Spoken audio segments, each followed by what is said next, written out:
Malappuram Podanur government UP സ്കൂളിൽ പുതിയ കെട്ടിട നിർമ്മാണം പൂർത്തിയായി. നിർമ്മാണം 1 കോടി രൂപ ചിലവിട്ട് KT ജലീൽ MLA ഉദ്ഘാടനം നിർവഹിച്ചു.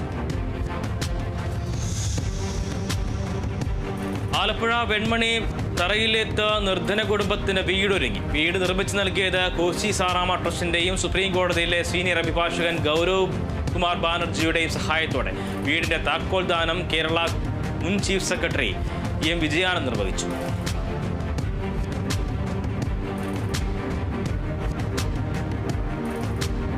ആലപ്പുഴ ചെങ്ങന്നൂർ പറയൂരുകാല ദേവീക്ഷേത്രത്തിൽ ചണ്ഡിക ഹോമം നവംബർ 30, ഡിസംബർ 1 തീയതികൾ. ചടങ്ങ് നടക്കുക കൊല്ലൂർ മൂകാംബിക ക്ഷേത്ര മുഖ്യപുരോഹിതൻ ഡോക്ടർ മൂർത്തി കാളിദാസ ഭട്ടിന്റെ കാർമ്മികത്വത്തിൽ. തുടർന്ന് യജ്ഞസമ്മേളനവും നടക്കും. ഗുരുവായൂർ ചെമ്പൈ സംഗീതോത്സവത്തിന് ഇന്ന് തുടക്കം. ചെമ്പൈ സംഗീതോത്സവം നടക്കുന്നത് വിശ്വപ്രസിദ്ധമായ ഗുരുവായൂർ ഏകാദശിയോടനുബന്ധിച്ച് വൈകിട്ട് 6-ന് മന്ത്രി R. ബിന്ദു ഉദ്ഘാടനം ചെയ്യും.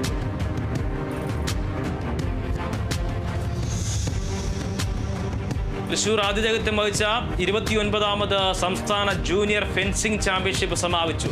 ജില്ലാ sports council president KR Sambasivan മുഖ്യാതിഥിയായിരുന്നു. പുരുഷ വിഭാഗം ഓവറോൾ ചാമ്പ്യൻഷിപ്പിൽ വയനാട് ജില്ല 1ാം സ്ഥാനവും കണ്ണൂർ ജില്ല 2ാം സ്ഥാനവും കരസ്ഥമാക്കി. മലപ്പുറം വളാഞ്ചേരിയിൽ വൻ ലഹരിവേട്ട. 50 ലക്ഷത്തിലധികം വില വരുന്ന ലഹരി വസ്തുക്കൾ പിടിച്ചെടുത്തു. പരിശോധന നടത്തിയത് വളാഞ്ചേരി പോലീസിന് ലഭിച്ച രഹസ്യവിവരത്തെ തുടർന്ന്. ലഹരി ശേഖരം കണ്ടെത്തിയത് പച്ചക്കറി കയറ്റി വരുന്ന വാഹനത്തിന്റെ ഉള്ളിൽ ഒളിപ്പിച്ച നിലയിൽ.